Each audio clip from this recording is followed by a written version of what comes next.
Now for something special. The unit is self-contained with its own saddler, farrier, wheelwright and so on. It's a rigorous training dished out who know all there is to know about horses, and it brings results. We take you behind the scenes now to show just some of the interesting aspects of this training.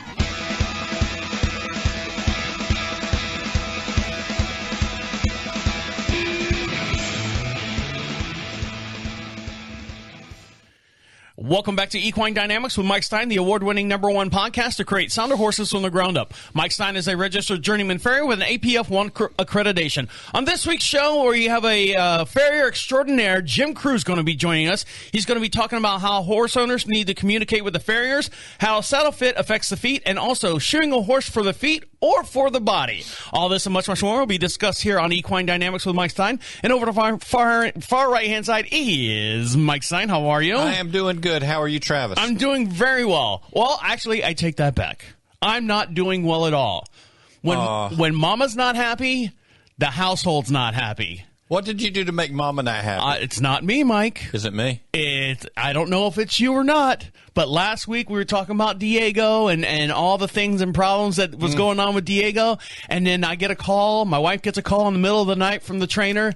It's all my fault. The horse threw a shoe. Yes. So. And he decided he did not want the shoe back on. And then you went back out there to put the shoe on the next morning, bright and early.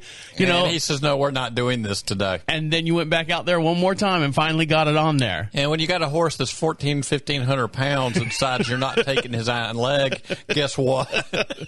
So, I'm kidding you about, the house is not happy. Everyone's good. It was a little stressful, a little touch and go there for a little bit. I mean, we got him taken care of. But not on your end. But, my wife's worried about, the shoe and it coming off and going out there. Well, I was trying to wind her up real good because I knew she was coming back home and you'd have to deal with it. Yeah, exactly. Try to do you a favor. So get the beehive or the hornet's nest already buzzing and send her my way. I did get some response on last week's show and what you did. What did I do? You gave me that red light blanket. And what happened? One of our listeners looked me up. Uh-huh. And she said she just could not believe how nice a guy you were to go and do all that for me. Yes. She said that was just the nicest, most thoughtful guy. Well, I thought, I benefit from it because, I go running every day for 4 miles and stuff, and I'm not a young spry anymore. So my wife got me that red light blanket, and I laid on. I was like, hey, this kind of feels good.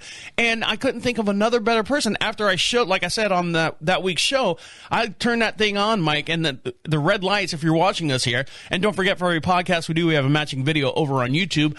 You should have seen Mike's eyes light up when I turned that blanket on here in the studio, and I was like, "Oh, that's something good for Mike to have." If you had 2 of them, you could make yourself to a sandwich with them. Get double crisp, almost like a George Foreman grill. Toasted on both sides. Yeah, get crispy on both sides. What else has been going on with you, Mike? Anything? I just trying to everything happy. Starting to deal with cold weather, when you say hopefully the well didn't freeze last night, so we're good. You're saying cold weather today. My wife was freaking out last night. Of course, horse owner, worried about the weather and stuff. My wife was like, it's supposed to be 16 degrees. Now, we broadcast just outside my truck said 14 this morning when I got in it. We broadcast just outside of Charlotte, North Carolina, a little town called Marshall. We're on the east side of Charlotte. And my wife's sitting there, and we're watching movies, and she's constantly looking at her phone. Oh, my God. And I'm watching a movie thinking she's talking about the movie. I'm like, yeah, isn't that amazing? And she's like, oh, no. It's a temperature of 20, but it feels like of 8 degrees. And I go, babe, would you watch the movie and stop watching your phone? She's like, those horses out there, I need to put more blankets on them. I'm like, babe, they got like 5 blankets. They need a red light blanket on them. Everyone needs to have one of these blankets. So there you go. She was worried about that all night long. But with cold horses, do you find it shoeing the horses easier when it's cold out? Because they're kind of like they're not as... It kind of depends on the horse, but when it's really cold, some of them react a little bit different when you're driving a nail. Good or in a good way or bad way? They're not as happy about it. Okay. I'm not as happy about it either. All right. Well, you guys that are listening to the show right now are going to be really extremely happy because we're going to have a fair... And trying to glue on in that kind of weather, it's like, oh, boy. Oh, yeah, you got to heat that up. Mm-hmm. Well, our listeners are going to be really happy because we have a farrier extraordinaire that's joining us here on this week's show. His name is Jim Crew, and you can see him in real time as we're talking to him here in the studio. And Jim has been one of my teachers and mentors. So this is going to be a great show. Not that all the other shows aren't great. This one will have a little special quality. So go over to YouTube right now and search Equine Dynamics Mike Stine over on YouTube, and you can see this all in real time as we're talking about it here during the show. So stick around. You're listening to Equine Dynamics with Mike Stine. He'll be right back. You eat that cookie over there still, Mike? Yes. It's good, isn't it? Yeah, it is. You can't take kids out in public. No.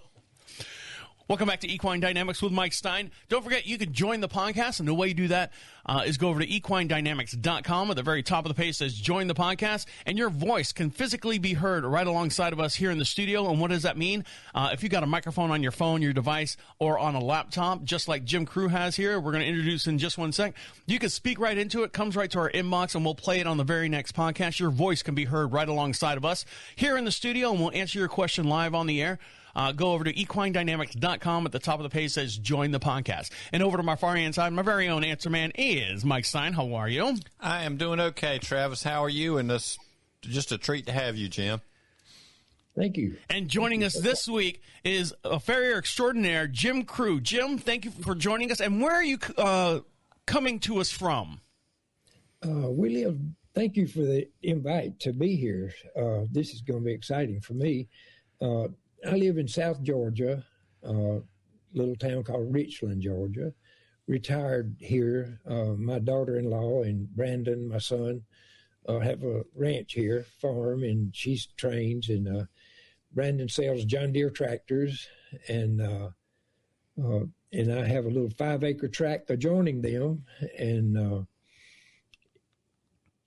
continuously keeping involved with the horses. And I do lots of consulting with people with crippled horses and lame horses, you know. So how did you get started? I mean, you say that you're retired. You had to start somewhere. So here's what I always say. This is my spiel when we ever have a guest on the show that's a farrier. So correct me if I'm wrong, but you as a child growing up, your daddy or uncle had horses and they were farriers, and they had to take care of their own horses. So in the process, you learned the trade, you got interested in it, so you started shoeing, Jimmy Joe's horse down the street, and then Jimmy Joe wants you to do Peggy Sue's horse down the road from there, and then all of a sudden you've got 15 horses under your stable, and you just learn to do horses' feet from there. How far am I off? Pretty good bit. You're way off. Yeah, that's exciting. That's a great essay there. They would make a book. I grew up in a little town called Alexander City, Alabama, halfway between Birmingham and Auburn. And my granddaddy had horses, and we started, and lots of people talk about their mentors. As a young person, I had two. An older black man at the top of the hill from where I lived used to have a mule, and he would drive him around plowing gardens. And then in Goodwater, Alabama, we had an old black man that was a horseshoer named Lee Jackson. And I would ride my barefooted horse from my granddaddy's house over, and I would turn the bellows while he made the shoes and put them on. And I didn't realize how much I was learning from that, but we did this, real regular because I rode all the time. And then one day, Joe Spivey and I met, totally accidental, and both of us had a great interest in Tennessee walking horses and decided we want to start training horses. And we just started researching, and then all of a sudden discovered we lived in the middle of nowhere without a horseshoer.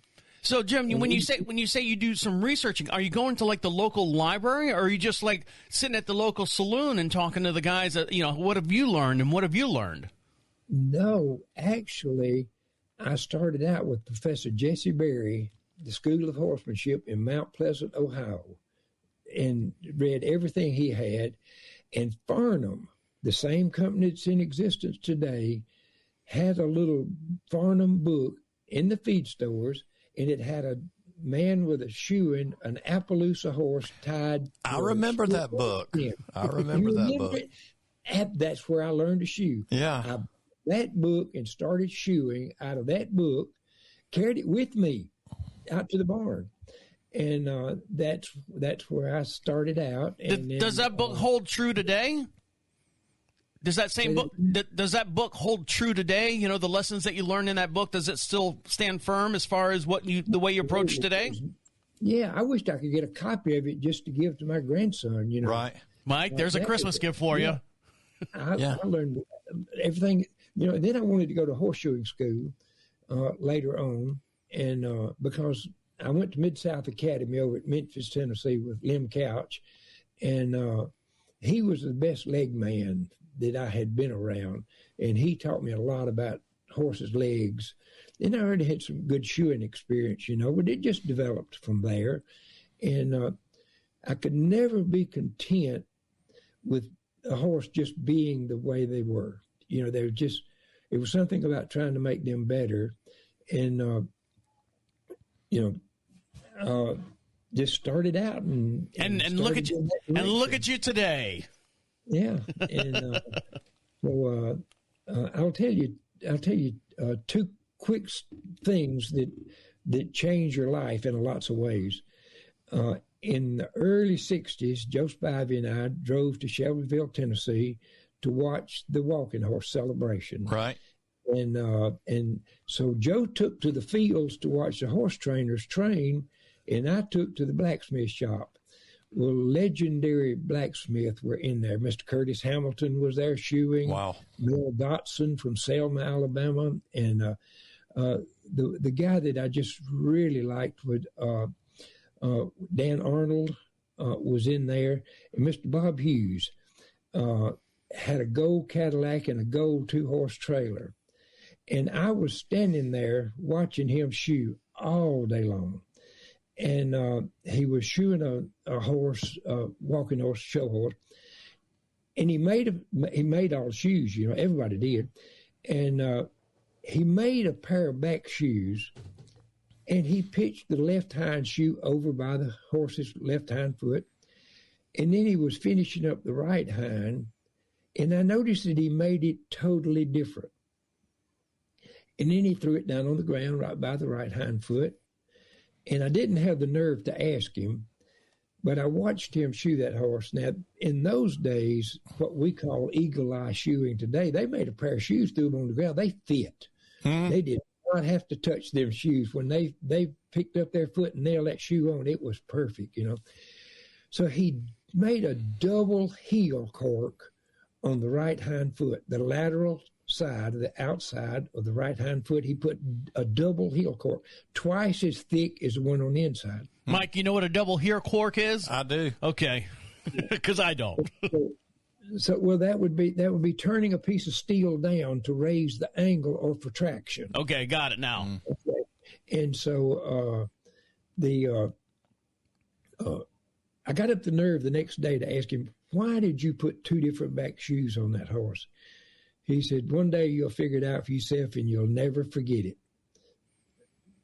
Good answer, I guess, you know. Right, it's a very good answer, actually. I haven't tried to chew my tobacco like he did. So, you don't know the answer until you come across that question is basically what it is.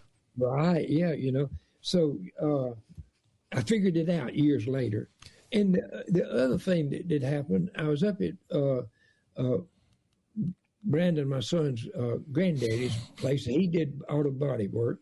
And I was talking with him. I went to open up my truck door, and it drug just a little bit on the bottom as I opened it up. He said, let me fix that for you. He goes in and gets a little small wedge, puts it in the doorway, and then slams my door shut. And then opens it up, and my door opens and closes. He said, you've been leaning on your door too much, and you sprung it a little bit. It hit me years later that if I wedged up a horse, I could give him the freedom for his door to open or close in any direction. So in answering your question, that sort of drove me to where I am. And then I got lucky enough to get to work with the Horse Powerful Threat and won the Amateur World Grand Championship with him with Mickey Groom in the irons. And only horse to ever been asked to make 2 victory laps. When she started off in her victory lap, the announcer asked him, close the gate, and Mickey, please make 2 laps. She made 2 full laps, and to a standing ovation. Greatest horse that ever been around. So in your whole entire lifetime, you've retired now. You've been doing this for well over, 175 years or something like that? It feels like it, right? Yeah. So one of the things that we were leaning towards talking about is horse owners and the way they communicate to farriers. Now, here's a prime example of what, when I opened up the show, my wife was in panic mode because her show horse, threw a shoe. Her farrier's a real problem. And Mike is our farrier, and that's how we kind of met, and that's how the birth of the show came to be. So, she's reaching out to Mike, and Mike, the first thing he said was, I'll be there 8 o'clock. As soon as the sun comes up, I'll be there 8 o'clock, and we'll get that horse's shoe back on. And my wife was fine. She was, okay, good. Good communication between my wife and the farrier. Everything was taken care of. Of course, there's the horse didn't want to cooperate. He had other ideas later on. But how much can you stress, or what is your input as far as horse owners communicating with farriers? Well,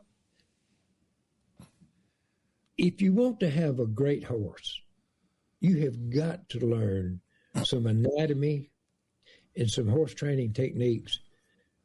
You got to understand your farrier and your veterinarian and your horse. Once you learn to communicate with your horse, that starts to make you a horse trainer, whether you're an amateur or professional.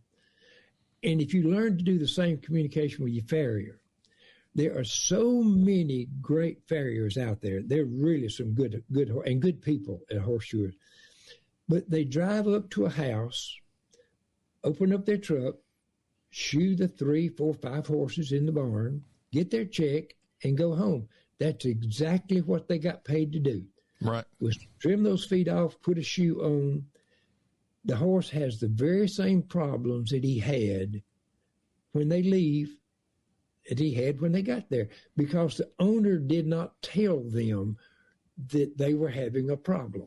Like the horse is leaning too left, it's dragging its right foot, there's an extra bounce in its step. A farrier can fix those if you give him the information. Right. Do you go to the mechanic's shop and tell him, my car doesn't run, or you tell him it's skipping?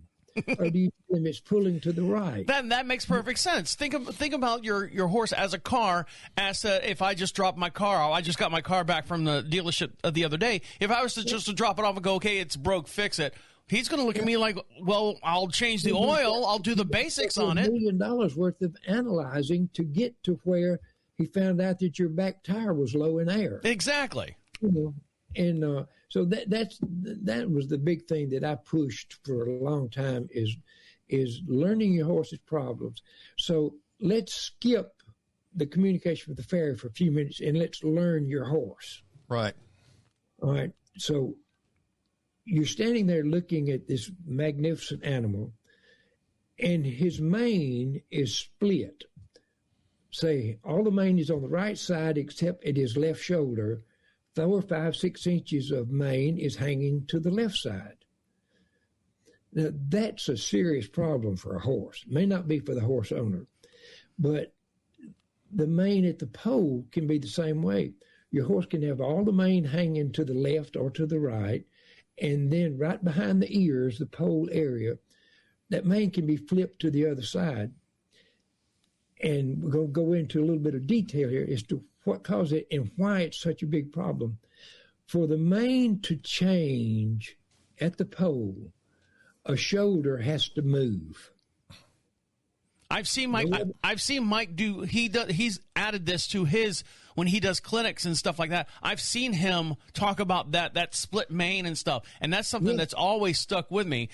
So I mean, it's not like you're just saying it. I know this is fact, and I'm the simpleton of the show. So if Mike said it and extraordinary farrier Jim Crew said it, I know it to be law. So there you go. All right, well, we're going to take a quick little break, and when we come back, we're also going to talk about how the saddle fit can also affect the feet of a horse. So stick around. You're listening to Equine Dynamics with Mike Stine. He'll be right back. And that's all of them I need for all of Christmas. Welcome back to Equine Dynamics with Mike Stine. Don't forget to follow him over on Facebook. And the reason why you're going to do that is because Mike has been posting here recently. I've been watching him because I'm a follower. I'm a fan of Mike Stine over on Facebook. I'm a fan of of Travis. Yes, and he posts a lot of different diagrams, a lot of different articles and stuff, and he vets these articles, and he reads through them, and he goes, well, this might be valuable to our listeners and stuff. So if you see it on Mike Stine's Facebook page, and he's got two of them up there. He's got one that's called Equine Dynamics, Mike Stine, and then he's got his personal page. But one, if it's on one, it's on the other as well. So make sure you follow either one, and you can get the full story from Mike Stine over there as well. And my very own social media influencer over to my far inside is Mike Stine. How are you? I am doing good, Travis. How are you? And a legend in horseshoeing, Jim Crew. How are you doing, Jim? I'm doing great. And joining us all the way from Georgia, right? You're from Georgia, Lower Georgia? They call it LG? Lower Georgia? Joining us, a farrier extraordinaire, Jim Crew. You wanted to continue a little bit about the mane. We ran a little long on that last segment, so I just wanted you to finish up your idea or the thought process about the split mane that we were talking about, and then we'll dive into how a saddle fit affects the feet. Okay, thanks. A thing that lots of people are starting to work on horses today is the fascia. And the more we're learning about the fascia, the more we're solving a lot of problems. Well, as the body moves, the fascia moves the roots of the mane. And so when the shoulder moves, the fascia moves the roots, and it gives you the indication. Now, the result of that is your saddle will not fit correctly, because the shoulder's out of the way. The other result of that is, if, say, the left shoulder, for example, if it moves, it only goes inwards and down. It doesn't go up. It's the other shoulder that's up. Right. So when it does that, there are 8 major muscle groups that go from the cranial back through the costal muscles of the ribs, and they become trapped between the scapula and the rib cage. Now, the horse can turn his head to the left and look you straight in the eyes, but he cannot turn his head to the right very comfortably. Right. And so that's a signal for you to talk to your farrier about.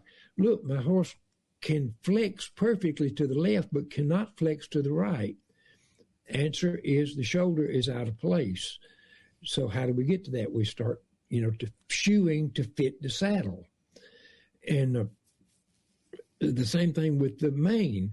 And I'll make a quick point about this. At the shoulders, or what we call the withers, or the spot, if you're not familiar with where we measure the height of the horse, right, or where the mane stops, for no matter how deep an amateur you are, learning something is important. From that point, anywhere the mane is flipped, that is the shoulder that is affecting the horse. So if it's flipped, if the mane is flipped on the left-hand side, the left-hand shoulder is the one that's messed up, or is it the opposite? Absolutely. Where all the mane is on the right side, and for example, and the horse flips at his left shoulder, then that is your problem. And so, and you fix it through the feet. Now, at the pole, it is exactly opposite because of the way the longissimus back muscle and the broad back muscle, latissimus dorsi, are attached to the sacrum, and they go all the way through their transverse sections to the cranial. So if your mane flips to the left at the pole, it's always going to be your right hip is involved. Like Miss, does that make sense? Yeah, like Miss Nora that I did racehorses for. She was a Hall of Famer. But she always said you can always tell when they're getting sore in the back end. They'll take their nose and start pointing at the leg that's bothering them because they start cocking their head. But it is because of the muscle structure controlling their nose.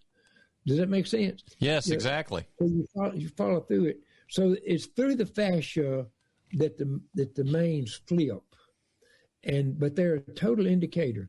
If you see your horse's mane starting to move, you can talk to your horseshoer. If you can't talk to your horseshoer, talk to Mike or myself, either one. You can send me pictures, and I work with horses every day of the week. Now, the saddle that we're talking about, we're trying to get them to the feet and the saddle to match up. My horse, Diego, he just turned 7 years old. Now, we had a saddle fitter come out and, do the whole works and stuff when he was about 4. But now he's gone from 4, and my wife trains 3 times a week, hour at a time. She rides dressage, so she's on the horse and constantly working this horse.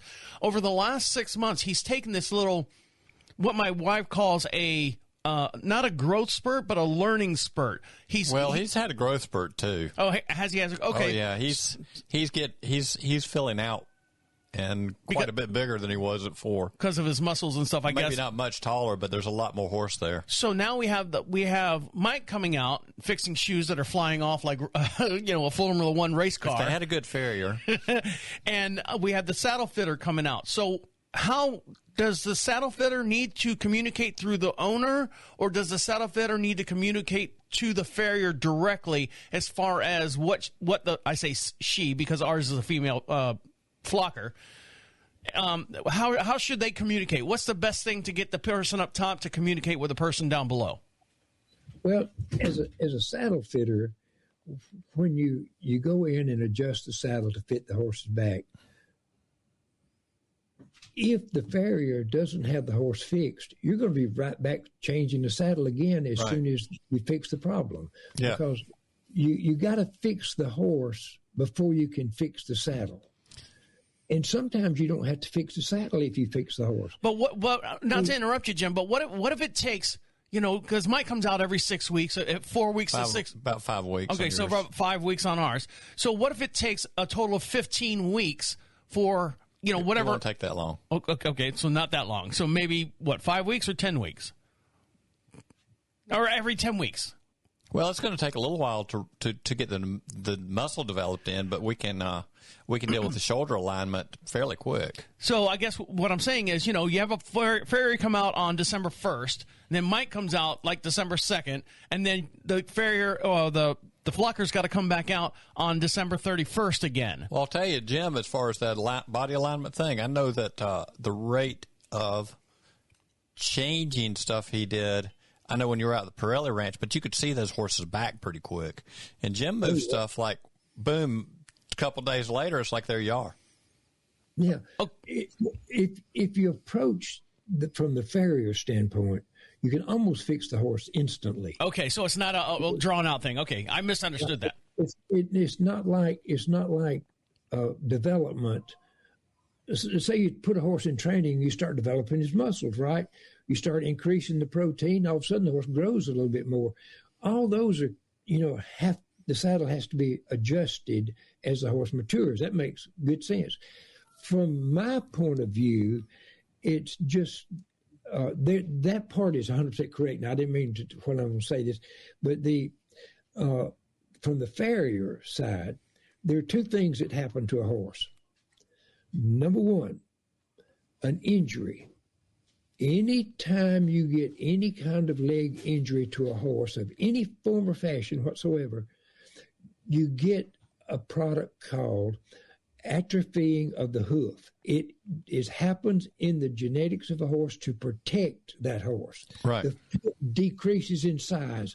Mike will tell you, I'll bet 50% of the horses he shoes, the 2 front feet are a little bit different in exact size. Right. So that's part of it. What I didn't understand for many years, and this is what changed horseshoeing for me, is not only does the foot change in symmetrics around the outside distance, it also atrophies in depth. When that foot atrophies in depth, with that, the shoulder has to come down. Think about the column under a bridge. Right. If the column under the bridge sinks, the bridge is sinking. I don't want to be on that bridge. So when that foot, the thickness of the foot decreases, the leg comes with it. So now the shoulder is lower than the other shoulder, the scapular cartilage at the top where the saddle is fitting on. And a measurement that I find pretty accurate, the thickness of a standard sheet of leather that horseshoers use as a leather pad under horses' feet. Right. If you put that under and raise the foot up that much, it raises the shoulder nearly an inch. Right. So if you're looking at and you're not even talking about the thickest pads. You're talking about a fairly standard, like a regular leather. Your average size pad changes the foot that much, So if you're thinking about an A-frame, for example, and a saddle sitting on that A-frame, all right, and it's perfectly balanced, you drop one leg and now that saddle leans over. Now, as a rider, how would you know that something is wrong with your horse's foot? How many people do you watch have to straighten their saddle up after they change directions in the arena? Yeah. I've seen my wife put like shims, like before she rides, she'll sit on and wiggle, and she's like, well, this isn't right. And she'll stick a shim under there. And when they do the trot down the center line, they're dog tracking. Yeah. But think about this. That could be very damaging to a horse because you are pressing further down on that leg instead of fixing the problem. If you just simply line the horse back up to where both shoulders are exactly the same height, the saddle would fit right back down on it again perfectly. See that, Mike? That's all you have to do to fix Diego. Line his shoulders up, we're good to go. Yeah. All right, we're going to take a quick little break, and when we come back... Yeah, Diego wears an 8 mil shoe on one side, a 10 mil on the other. So we're going to... And that usually keeps them fairly square. Speaking of shoeing of horses, when we come back, we're going to talk about shoeing a horse's feet or for the body. And I think we touched on a little bit more, but we'll dive into it a little bit deeper when we come back. Stick around. You're listening to Equine Dynamics with Mike Stine. He'll be right back. Welcome back to Equine Dynamics with Mike Stine. If you don't want to go on the air with us, that's fine. And you get a little shy, you don't want your voice to be heard alongside of us here in the studio, you can go over to equinedynamics.com. At the very top of the page says Contact Us. Fill out that little form, put your question in there, and also put your physical return address. Because if you do, Mike, you still have any of those stickers left for Christmas? Only about that many. Okay, so that's probably a good 25 to 30 stickers left. Most of them are gone. Okay, so you can get whatever's left right now. Go over to equinedynamics.com. At the top of the page says Contact Us. Fill out that little form and put a physical return address, and we'll mail it out to you. Get them in quick because Christmas is right around the corner, and you want these to fill up your stocking stuffers. So get those into us quickly as possible. In order, my far inside, my very own elf on the shelf is Mike Stine. How are you? I am doing good, Travis. How are you? And just always a treat to have you, Jim. Thank you. And joining us this week, a farrier extraordinaire, as you already can tell, Jim Cruz joining us this week on the show. So we were talking a little bit about shoeing a horse and putting the wedge, the millimeter, 5 millimeter wedge or whatever it is, will raise an inch on the horse's shoulder. And you wanted to talk about shoeing a horse for the feet or for the body. Now, to me, it sounds like you're shoeing the horse's feet for the body and not just for the feet itself. But can there be where you're shoeing, because Mike's brought in case studies, shoes or horses' feet are just completely rotten and destroyed, and he'll shoe the horse's hoof based on the damage that is done. But you're talking about doing it for the body itself. Right. Can there be both? Can you do it both ways? Absolutely. Listen, you shoe a horse for 3 reasons: protection from his environment, control the flight of the foot, or pathologies. Or when my mortgage is due. Yeah. Again, Mike. I said, or when my mortgage is due. Oh, when your mortgage is due, yeah. Child support or something. I think he planned that whole Diego losing his shoe just in time for Christmas. How ironic is that, huh? Yeah, there you go. So, if a horse has a lameness, you shoe him a certain way for that lameness. Right. If a horse has a flight of foot, you shoe him for that, And if he's just a simple trail horse and everything is going good, you just simply put shoes on to protect him from his environment. Right. And it's that simple. Now, shoeing for the horse's body is a part, in the sense of the word, of all 3 of those. If a horse has a low shoulder or a low hip, it's going to have lots of effect on everything in his whole system. So what you want to do is back years ago, Linda Pirelli and I developed a rope when I was shoeing for them and loved every moment of shoeing for them. We developed a rope in a series that we would lay them across the horse's back and take pictures, and then we would start shoeing until we got the ropes in a perfect position, and we call them symmetry ropes.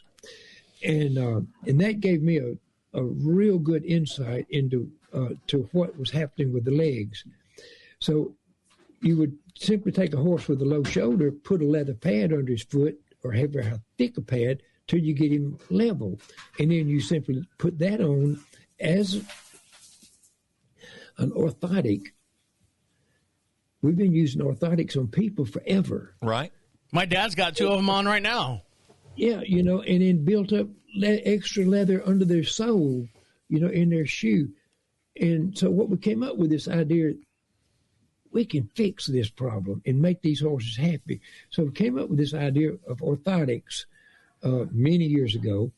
And the thing that made it easy for me is I started out shoeing padded horses, the walking horses with the pads on their feet and saddlebreds and racking horses. So I had so much experience in that area that it became natural for me to add the orthotics in. So that's all you're doing. To shoe a horse for his body is you're adding an orthotic. Now, if you want to be barefooted, and there's nothing in the world wrong with barefooted horses altogether, then if you took a horse and put a leather pad on, let's say he has a low shoulder, put a leather pad under his shoulder and he leveled up, there's 2 things you're going to see immediately. His top line is going to improve. Right. And this horse is going to give you a reaction in his face. He's going to blink his eyes, stretch, yawn. You're releasing endorphins, and this horse is going to show you that you have made him happy. I'm happy already. We're making Travis happy. And so when you work on it, and the same thing happens with the back feet too. We'll get into the back feet here.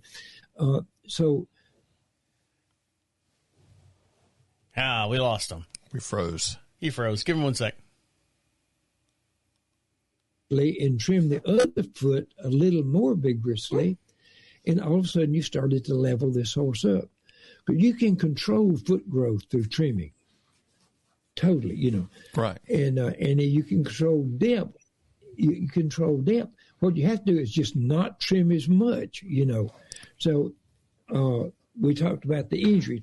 Now, the other thing that happens to horse, and this everything that we said exactly, is a farrier that is not aware of the horse's body. And he walks up and he picks up the foot and he grabs his hoof knife and his nippers and he trims all the foot off he can. And all of a sudden he's trimmed more off of one foot than he did the other. Has no idea that he did it. And sometimes it's down to somebody being right-handed or left-handed. Sometimes it's somebody being right-handed or left-handed to know which side the strong side is. And it took me years to figure that out. If you're injured, you're going to trim a horse different if you're injured than you are if you're sound. Right. And so what happens is when you get to that spot and you start to look, the first thing that's going to happen is you're going to get on your horse and you start to ride and your saddle is going to shift. Mm-hmm. All of that goes right back to that farrier trimmed too much off of one foot and the shoulder dropped. Right. Now, he didn't do it intentionally. He's just not totally aware of the horse's body. Mm-hmm. And so when I work on one, I study the body first. And then I start my trim according to, because when I finish, I want both hips and the entire sacrum to be exactly the same on both sides. And in the shoulders, I want both of them. I watch some of these videos of horse trainers, and I hear them talking about, well, this horse is stiff to the right or stiff to the left, and I've got to do this. Let me tell you, the more you train that horse to let you do anything you want to it, and it's already mechanically out of balance, the worse you're going to make that front suspension on your car when you try to drive him with a low tire. Right. So all you're doing is damaging the horse forever. Fix the problem that the horse has, and he'll turn right and left. He may not know how to turn until you teach him to turn from pressure and release, but he will turn equally if his body is equal. Theoretically, there's such a thing as a horse being a little bit left-handed and a little bit right-handed, like we are. Sure. Mechanically, actually, that's not true.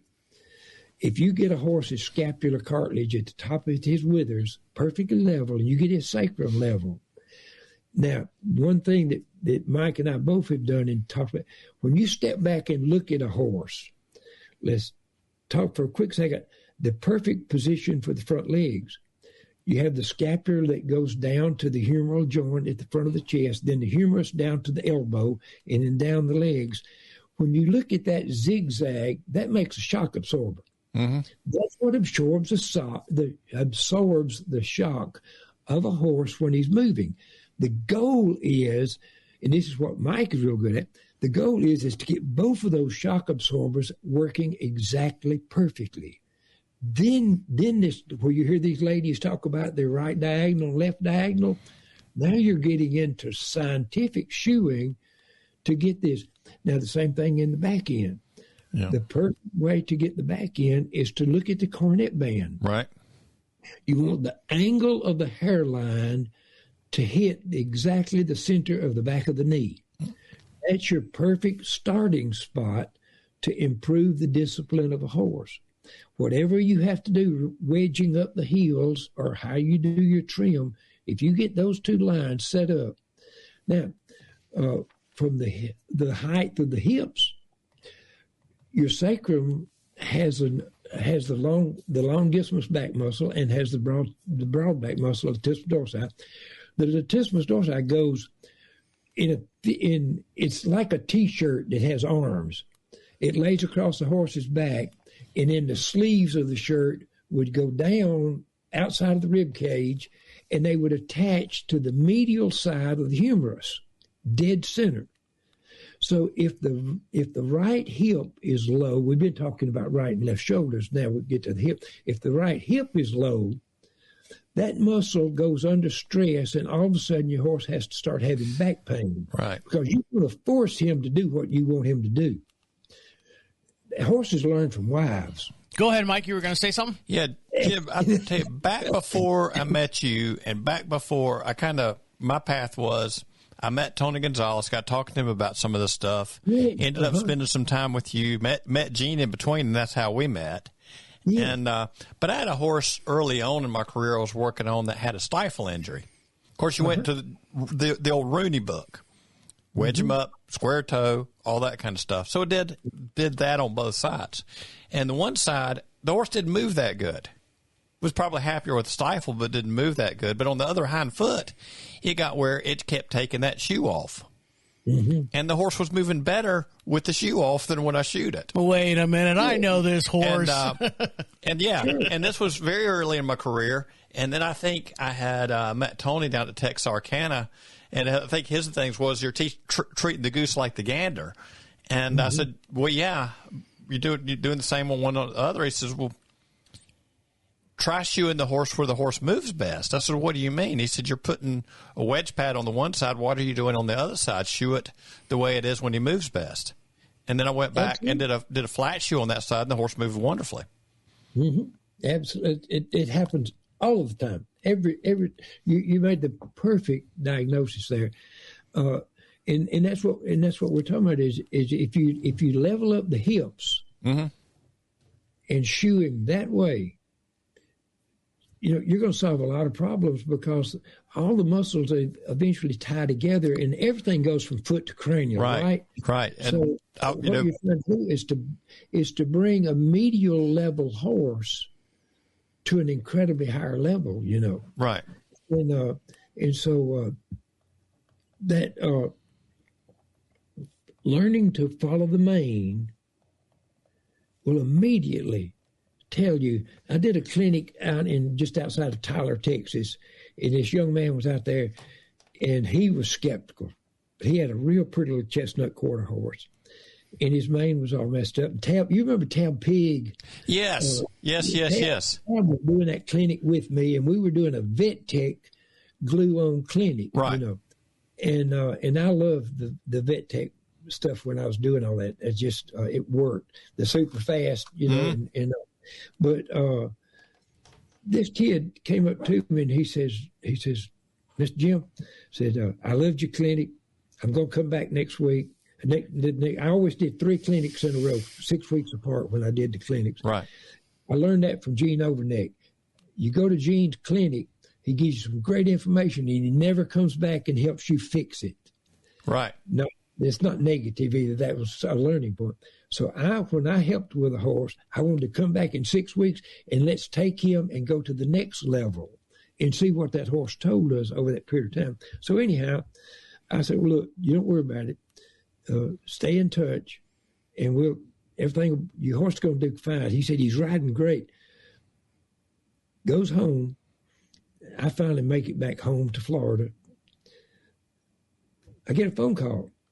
This kid who was out, met me at Tyler, Texas. He said, Mr. Jim, you're not going to believe what happened. He said, I was telling my wife what all you said, and my horse started eating his feed, and his mane flipped right in front of me and my wife. And so, that'd be pretty weird to see, just the mane go whoop, boop. Yeah, the body was readjusted. It does that though. So I had this lady in the clinic call me a few days after the clinic. She says, "What happens if all the mane stands straight up?" He's on the electric fence. Something is changing in your horse. Just watch it for a day or two. Sure enough, a few hairs stood up. The next day, a few more hairs stood up. The next day, a few more hairs. And then the mane flipped over. So if you're studying your horse and watching it, you can figure out everything that's going on with him. And you can, tell your saddle fitter, tell your chiropractor, tell your massage therapist. Right. Show your farrier. You can make your horse have the highest level of performance.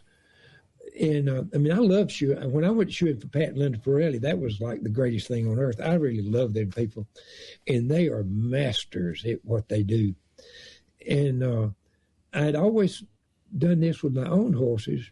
And they had a little program in theirs called Point to Point. And I said, God, these people are geniuses, You literally get on your horse, sit correct in the saddle, balance your hands, and pick out a tree and ride towards that tree. And see how much difficulty you have making that horse to go in a straight line. This is in Mike's area of expertise. If your horse is off in his body, he is going to lug to the right or the left. Right. And if you can give that information to your farrier, he can start to help your horse where he can walk a straight line. Lugging is a farrier issue. It's not caused by the farrier, but it can be. It becomes a farrier issue, yeah. All right, guys, we're going to take a quick little break. One more little segment. We'll let you get back to playing with your ponies. You're listening to Equine Dynamics with Mike Stine. He'll be right back.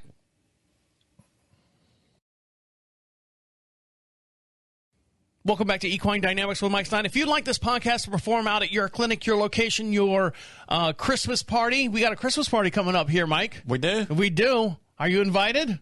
They don't allow me to stuff like that. Okay, well, we got a Christmas party coming up that we've been invited to, so that'll be fun for us. We're going to go out there and hang out with some local people here. They're having a little Christmas party, so we'll be local people. I think you said it right the first and third time. So there you go.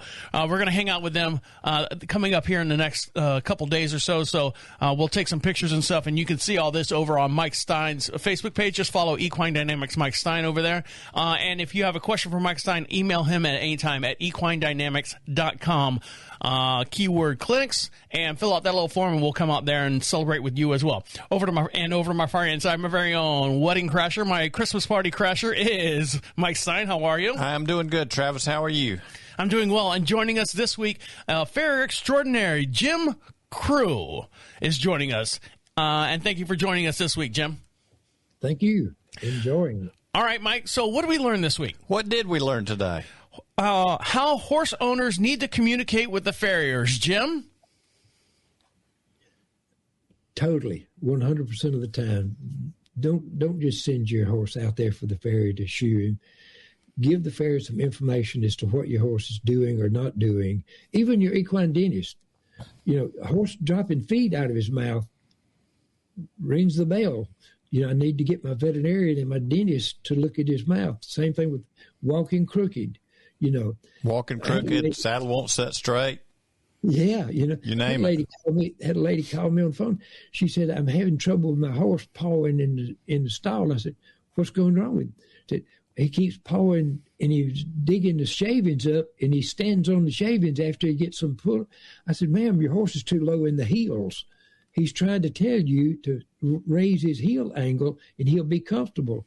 Jim, can you assume that communication is 80% owner and 20% farrier? Because if I'm a farrier and I walk into someone's barn, they go, "All right, here's my horse, shoe it," and I go, "Am I going to ask like your top 10 questions? What is your horse doing? Is he doing this? Is he doing that?" Can you put some of the responsibility on the farrier to ask the certain questions? Well, yes. I think 100% of the responsibility ought to be on the farrier, using your analogy there, because the farrier ought to care. Yes. And he ought to look into this horse and say, "Listen, your horse, this is not correct about your horse. Are you having this problem? Are you having, yes, I'm having that. Well, let's you and I talk about it. Let's fix it." That would be perfect communication. But the problem is we really, they don't have enough good farriers. And they're working night and day practically, And so if you don't involve yourself into your farrier, then you really can't blame him for not. Mike, you were going to say something? Farriers have to learn to look up and not just at feet. Absolutely. Also, we discussed on how a saddle fit affects the feet of the horse. Jim? Well, anytime your saddle doesn't fit correctly on your horse, you can adjust it a little bit, but the way to fix it is to find out if you have a low hip or you have a low shoulder and shoe that to where it's back level and then your saddle will fit. I watch lots of different people on there, and I watched a guy the other day on a reining horse, and when he stopped in front of me, both his legs, one thigh was higher than the other, and one knee was lower than the other, and one foot was lower than the other. And he was talking about the problems this horse had. And I said, "My gosh, you try straightening up your rib cage and it will go, And then he goes to working the horse. The horse cannot do exactly what the horse's body told him it couldn't do, And so you can look at it. One of the best things a person can do with a horse is get on your horse, stand square, looking straight ahead, and have your best friend take a picture directly in front of your horse from 2 or 3 different lengths, right, and look at how your body is sitting on that horse.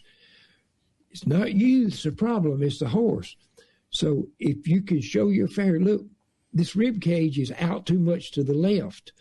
Why? Because he's leaning. And so if you look at that, then you can start to level up, get your rib cage back in alignment. It's all through shoeing. Mike, you want to add to that? Yes. There was a situation where I was working at Dr. Mansman's where a horse was always uneven in the back end, and the woman sat way out of center in the saddle and shortened up her stirrup on one side, then the horse evened up in the back end. Every time she came back in, it was the same thing, and she made about 5 trips into the vet clinic over that. But she liked sitting the way she sat. Also, shoeing a horse for the feet or for the body. Jim? Well, I think you shoe the feet to stabilize the body. Right. And to level it, Obviously, we shoe it for protection or flight of the foot, correction shoeing. But if you look at the horse's body, every time you go to shoe him and shoe him according to what you see, this horse is going to live for a long time. Right. I'll tell you a statistic that you could actually check on. When I went to shoe him for the Pirellis back in the early 2000s, they had all kind of problems. And we went to isolating the problems and shoeing them out. In around a year and a half, we had no more vet expenses, hardly, except for sick horses. Had no chiropractor, nothing. Everything went away because they are so astute in their health. And I worked on the feet. And I'm not bragging, I'm just talking about we set a goal to fix all these things, and we did. What we discovered is once we fixed it, the horses had no more problems. The horses got to actually living longer. staying sounder, And another thing is sometimes you just have to do to a horse what you want to do. When I went to shoeing that Magic mare that Mr. Pat rode for so many years, she was a peel to work on. Mm-hmm. And I was looking at it. In fact, my son got his back hurt trying to shoot her back feet, and she wasn't mean or bad. She was hurting, not aggressive or a good horse to work on, hurt to put in the shoeing position. Right. I started and I shot her with the aluminum natural balance shoes. I got a steel natural balance shoe out, shaped it to fit the shoe that it fit the foot, cleaned her foot up with a wire brush, took that hot shoe and touched it to her foot, just burned it in just a touch, took aluminum shoe and nailed it on her. From that point on, the next shoe in this mare was sounder and then sounder and then sounder. We never trimmed this horse's front feet again, ever. I hot shod her. She never grew front feet. And the farriers in the past kept trying to trim too much foot off of her. And so go ahead, Mike. Go ahead, Mike. Yeah, you keep talking about the Pirellis. Two things. When they were in Colorado versus Florida, how much different do the horses act? And for those who don't know, Pat's hung up his card down here in Johnsonville, South Carolina now. Yeah, he is a great guy. I love him to death. I shot for him all those years, and I'll get to answer your question. He and I never had a cross word. And Miss Linda and I still text every week, and work. She's building a saddle, got a fabulous saddle fit thing, and so. The answer to your question there is you leave that deep sand and out into just unmercifully hard ground, and that dirt out there, when it gets wet, it sticks to those feet, Right. And I found that if I shod the horses real close when they first got to Colorado, that they seemed to do a lot better. When I got to Florida, I was able to expand the shoe out a little bit more, give them a little bit more platform, right, a little bit more length in that deep sand. And that's how we sort of changed. My goal was, and we actually achieved that goal, was for them to leave Florida and go to Colorado and never be able to feel the difference in the change. Right. Because I think a mark of a good shod horse is you can ride him on the asphalt, onto the sand, and onto the grass and cannot tell the difference. Right. Well, we appreciate each and every one of you for listening to us, downloading us, and sharing us with all your friends. Don't forget to follow us over on Facebook. Make sure you subscribe to Mike Stine over on YouTube. And if you have a question for Mike Stine, go to equinedynamics.com. At the top of the page, you can join the podcast at any time. Your voice can be heard right alongside of us. We broadcast every Monday morning at 9 a.m. Eastern Standard Time. Get your voice in now. We only have a couple more shows left to season 14, and we're going to take a couple weeks off and come back strong with season 15. So get yours in now. We'd love to hear from you. On behalf of Mike Stine over there, have a good day. Enjoy your ponies, and thank you very much, Jim. And we'd like to thank we'd like to thank Farrier Extraordinaire Jim Crew for joining us this week. My name is Travis, saying see you next week.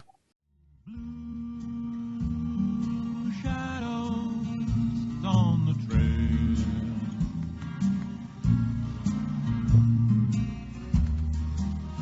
Little cowboy, close your eyes and dream. All of the doggies are in the corral. All of your work is done. Just close your eyes and dream, little pal. Dream of someone.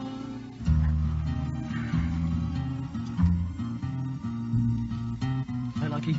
Good night, Ned. Hi, Dusty. Good night, Ned. Good night, Ned. Hey, Jim, where can our listeners find you and get a hold of you?